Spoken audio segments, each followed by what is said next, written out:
Welcome to Xishan একাডেমিতে স্বাগত। Before we start the class আমি দুই একটা কথা বলতে চাই। যদি তুমি এই ভিডিওটা দেখছো তাহলে তুমি অবশ্যই কম্পিটিটিভ এক্সাম প্রিপারেশন নিচ্ছ, তাই বলবো ক্লাসটা প্লিজ শেষ অবধি কন্টিনিউ করো। যদি ক্লাসটা ভালো লেগে থাকে তাহলে অবশ্যই একটা লাইক করো, আর ভালো না লেগে থাকলে তার কারণ কমেন্ট করে অবশ্যই জানিও।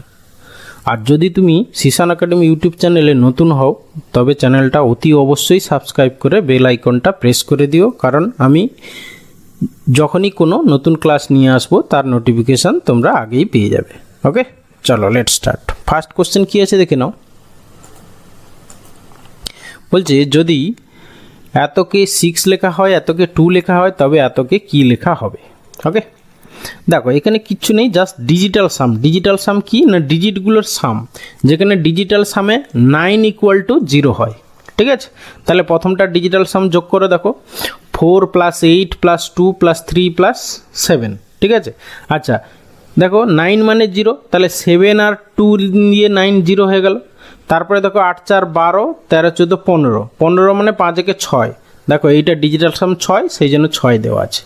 সিমিলারলি এখানেও দেখো তোমার 5 × 4 = 9 নিয়ে নাও, 6 × 3 = 9, এটা 0 হয়ে গেল, তাহলে পড়ে থাকলো 2, 2 মানে দেখো শুধু 2 লেখা আছে, তাহলে এটারও ডিজিটাল সাম কত হয় সেটাই হবে তোমার অ্যান্সার। ওকে, তাহলে 7 আর 2 = 9, 0 হয়ে গেল, 6 আর 3 = 9, 0 হয়ে গেল, তাহলে শুধু 5, তাহলে এর ইকুয়াল টু কত লেখা হবে? 5 লেখা হবে, তাহলে অপশান সি হবে অ্যান্সার। ওকে, এরপরে এসে কোশ্চেন নাম্বার 2 বলেছে যদি a = 2, b = 4, c = 6 হয় তবে এতকে কি লেখা হবে? ঠিক আছে, বুঝতেই পারছো এর পজিশন ভ্যালু কত? 1, 1কে × 2 করে দিয়েছে, মানে সবগুলোর পজিশন ভ্যালুকে ডাবল করে দিয়েছে। কারণ কি এই দেখো সি এর পজিশন ভ্যালু 3, তাকে 2 গুণ করে দিয়েছে। ঠিক আছে, তাহলে আমাদের দেখতে হবে তাহলে এইখানে যে ডাবল করে পজিশন ভ্যালু, তাহলে এইগুলোকে অর্ধেক করে যেগুলো পজিশন ভ্যালু হবে সেই লেটারগুলো আমাদেরকে পেতে হবে, বসাতে হবে। তাহলে প্রথমে দেখো 12কে 2 দিয়ে ভাগ করো মানে 6, 6 কার পজিশন ভ্যালু? এফ। তাহলে যে অ্যান্সারটা হবে তার ফার্স্ট লেটারটা হবে এফ, একমাত্র অপশান ডিতে ফার্স্ট লেটার এফ আছে, ব্যাস এটাই অ্যান্সার, আর কিচ্ছু ভাবার দরকার নেই। ওকে, 1 সেকেন্ডও সময় নষ্ট করবে না। এরপরে এসে কোশ্চেন নাম্বার 3 বলেছে ফেব্রুয়ারি = মার্চ মানে ইকুয়াল টু কী হবে? ঠিক আছে, মানে ফেব্রুয়ারির পরের মাস দেখো মার্চ, মানে ফেব্রুয়ারি মার্চ, তাহলে সোমবারের পর মঙ্গলবার হওয়া উচিত, কিন্তু এখানে রবিবার আছে, তাহলে অপশান এ হবে না। তারপরে দেখো এর পরে বি, হ্যাঁ এটা হতে পারে, বাকিগুলো একটু টেস্ট করে নিই। জুলাইয়ের পরে জুন, না জুনের পরে জুলাই এসে শীতল ঠান্ডা, এটা তো সিমিলারিটি চলে এলো, তাহলে অপশান বি হবে অ্যান্সার। কারণ কি পরপর দুটো কনজিকিউটিভ মাস, তাহলে এখানে consecutive লেটারে A B. Okay, H2B। এরপরে এসে কোশ্চেন নাম্বার 4 যদি আলোকে অন্ধকার, অন্ধকারকে সবুজ, সবুজকে নীল, নীলকে লাল, লালকে সাদা, সাদাকে হলুদ বলা হয় তবে রক্তের রং কি? রক্তের রং কি না লাল? লালকে কি বলা হয় সেটাই হবে তোমার অ্যান্সার। দেখো লালকে কি বলা হয় না সাদা, তাহলে সাদা হবে অ্যান্সার, মানে অপশান সি অ্যান্সার। ওকে, এরপরে এসে কোশ্চেন নাম্বার 5 দেখো বলেছে নিচের চিত্রের মধ্যে কোনটি অন্যগুলির থেকে আলাদা? দেখো প্রতিটা পিকচার খেয়াল করো, এটা দেখো সার্কেলের মধ্যেই সার্কেল আছে, দ্বিতীয়টা দেখো স্কোয়ারের মধ্যেই স্কোয়ার আছে, এখানে ট্রায়াঙ্গেলের মধ্যেই ট্রায়াঙ্গেল আছে, বাট এই লাস্টেরটায় অপশান ডিতে দেখো ভিতরে তোমার স্কোয়ার আছে কিন্তু বাইরেরটা ঠিক স্কোয়ার নয়, এইটা দেখো বাঁকা আছে। ঠিক আছে, তাহলে এইটাই হবে আলাদা, অপশান ডি হবে এখানে আনসার। আলাদা বলেছে কোনটা? এরপরে এসে কোশ্চেন নাম্বার 6 বলেছে PQR and S 4 বন্ধু ক্যারাম খেলছে, PQ এবং SQ পরস্পর সঙ্গী, এস আছে আর এর ডান দিকে যে পশ্চিম দিকে মুখ করে আছে, তবে কিউ কোন দিকে মুখ করে থাকবে? দেখো প্রথমে এটা যেহেতু একটা ডিরেকশান বলে দিয়েছে পশ্চিম দিকে, তাহলে প্রথমে আমাদের প্রিন্সিপাল ডিরেকশানে একটু ছবি এঁকে নিই। তোমরা সবাই জানো সবসময় খাতার উপরের দিকটা নর্থ হয়, আর তোমার ডান হাত যেদিকে সেদিকে হচ্ছে ইস্ট। ওকে, তাহলে অবভিয়াসলি এদিকে ওয়েস্ট হয়ে গেল আর নিচের দিকটা হচ্ছে সাউথ হয়ে গেল। ওকে, এবারে দেখো বলেছে এবারে ক্যারাম খেলছে, তাহলে হচ্ছে কি এরকম করে একটা ক্যারাম বোর্ড।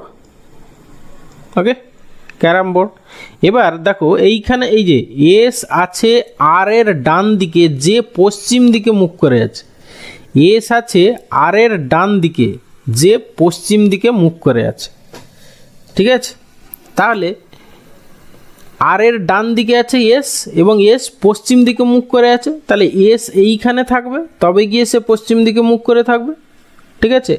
আর আর এর ডান দিকে আছে, তাহলে আরকে এইখানে বসাও, আর এর ডান দিকে তাহলে এস যে আছে পশ্চিম দিকে। ওকে, তবে কিউ এর মুখ কোন দিকে? আচ্ছা, তাহলে এরপরে দেখো পি আর এস কিউ তারা পার্টনার ছিল, তাহলে এস কিউ হবে এখানে আর এখানে পি হবে। তবে কিউ কোন দিকে মুখ করে আছে? তাহলে কিউ কোন দিকে মুখ করে আছে? না হচ্ছে পূর্ব দিকে মুখ করে আছে, তাহলে অপশান এ হবে অ্যান্সার। ওকে, এরপরে এসে কোশ্চেন নাম্বার 7 বলেছে কোনো ফটোর দিকে তাকিয়ে স্বস্তিকা বলো এ হলো আমার বোনের ভাইয়ের পিতার একমাত্র ছেলে। স্বস্তিকার সঙ্গে ফটোর লোকটির সম্পর্ক কী? দেখো, স্বস্তিকা বলছে এ হলো আমার বোনের ভাইয়ের, মানে স্বস্তিকার বোনের ভাই মানে কি? স্বস্তিকার ভাই। স্বস্তিকার ভাইয়ের পিতার মানে হচ্ছে কি স্বস্তিকার পিতার একমাত্র ছেলে, মানে হচ্ছে কি স্বস্তিকার পিতার একমাত্র ছেলে মানে কি স্বস্তিকার ভাই। তাহলে স্বস্তিকার সঙ্গে ফটোর লোকটির সম্পর্ক কি? না ভাই, মানে অপশান এ হবে অ্যান্সার। ওকে, এরপরে এসে কোশ্চেন নাম্বার 8 বলেছে উপযুক্ত অর্থ অনুসারে পরপর সাজান। দেখো, প্রথমে আছে হাউস, তারপর ওয়ার্ড, তারপর ডিস্ট্রিক্ট, তারপর স্টেট, তারপর সিটি। তাহলে আমরা যদি ছোট থেকে ছোট ইউনিট থেকে বড় ইউনিটের দিকে যাই, তাহলে আমরা প্রথমে হাউস আসবে, 1 দিয়ে স্টার্ট হবে। দেখো অপশান এ, বি আর সিতে 1 দিয়ে স্টার্ট নেই, শেষে 1 আছে। হ্যাঁ, আর ডিতেও 1 দিয়ে স্টার্ট আছে। যেহেতু মেজরিটি 1 দিয়ে স্টার্ট, তাহলে ছোট ইউনিট থেকে বড় ইউনিটের দিকে যাব। তাহলে আমরা প্রথমে 1 হবে, তারপরে হবে কি হাউস থেকে আসবো ওয়ার্ড, ওয়ার্ড থেকে আসবো সিটি, সিটি থেকে আসবো ডিস্ট্রিক্ট, ডিস্ট্রিক্ট থেকে আসবো স্টেট। তাহলে 4 হবে, শেষে হবে। তাহলে 1 প্রথমে আর 4 শেষে। কোন অপশানে আছে? দেখো 1 প্রথম 4 শেষে, একমাত্র অপশান এতে আছে। ব্যাস, এটাই অ্যান্সার। ওকে, এরপরে এসে কোশ্চেন নাম্বার 9 বলেছে নিচের কিছু সংখ্যা দেওয়া আছে, তাদের মধ্যে কতগুলি 4 আছে যাদের আগে 7 আছে এবং পরে 2 আছে। দেখো, তুমি এরকম করে 4 খুঁজবে যার আগে 7 আছে নাকি 2 আছে নাকি, এরকম টেস্ট করবে, তাতে অনেক সময় চলে যাবে। জাস্ট একটা কম্বিনেশান খেয়াল করো, 4 লিখে নাও, ঠিক আছে। যার আগে 7 আছে মানে সামনে 7, পরে 2 আছে মানে 2। তাহলে 742 খোঁজো, কতগুলো 742 আছে সেটাই হবে তোমার অ্যান্সার। 742 এইখানে একটা 742 আছে। এরপরে দেখো 742 এইখানে একটা আছে, তাহলে 2 হবে আমাদের অ্যান্সার। দুটো পেলাম 742, তাহলে অপশান এ হবে অ্যান্সার। ওকে, এইভাবে করবে, তাহলে কোনো দিন ভুলও হবে না আর অনেক তাড়াতাড়ি করতে পারবে এই টাইপের কোশ্চেন। ওকে, এরপরে আসবো question number 10 and final question. কি বলেছে দেখো, বলেছে জিজ্ঞাসা চিহ্ন স্থানে সঠিক সংখ্যাটি বসান। মিসিং নাম্বারের কোশ্চেন। দেখো একটু খেয়াল করো নাম্বারগুলো, তোমার এই নাম্বারগুলো, হ্যাঁ একটু কোশ্চেনটা একটু টাফ আছে, যদি না প্র্যাকটিস করে থাকো তাহলে পারাটা অনেকটা চাপ আছে পরীক্ষা হলে। দেখো এইটা 265 দেখে আমার মনে হলো এই যে 6 কিউব তো কত 216। আচ্ছা, আমরা এটাকে ছোটোটা 6 কিউব প্লাস কত করলে 265 হচ্ছে? 216 আর থাকছে তোমার এখানে 49। হ্যাঁ, তাহলে দেখো 7 স্কোয়ার হচ্ছে। তাহলে আমরা যদি দেখো 216 প্লাস 49, 9 6 15, হ্যাঁ হয়ে যাচ্ছে 265। ঠিক আছে, তাহলে 265 মানে কি ছোটোটার কিউব বড়টার স্কোয়ার। ঠিক আছে, তাহলে এইটাকেও আমরা সেইভাবে যদি করি, দেখো তাহলে 4 কিউব প্লাস 5 স্কোয়ার। 4 কিউব মানে হচ্ছে গিয়ে তোমার 64 প্লাস হচ্ছে গিয়ে 5 স্কোয়ার 25। দেখো এটাও তোমার 89 হচ্ছে। ঠিক আছে, দুটো মিলে গেল, তাহলে আর ভাবার দরকার নেই, তোমার যেটা চেয়েছে সেটা বের করো। তাহলে ছোটোটার কিউব মানে 8 কিউব প্লাস হচ্ছে গিয়ে 9 স্কোয়ার।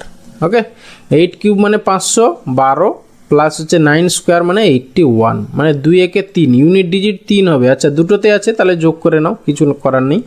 তাহলে হচ্ছে এখানে হচ্ছে 9 আর হচ্ছে গিয়ে তাহলে 593, মানে অপশান ডি হবে অ্যান্সার। ওকে, থ্যাংক ইউ ভিডিওটা শেষ পর্যন্ত দেখার জন্য। আশা করি ভালো লাগলো, তাহলে অবশ্যই একটা লাইক করো, বন্ধুদের সঙ্গে শেয়ার করো, আর চ্যানেলে নতুন হলে অবশ্যই সাবস্ক্রাইব করো। আবার দেখা হচ্ছে নেক্সট ভিডিওতে, ভালো থাকবে, বাই।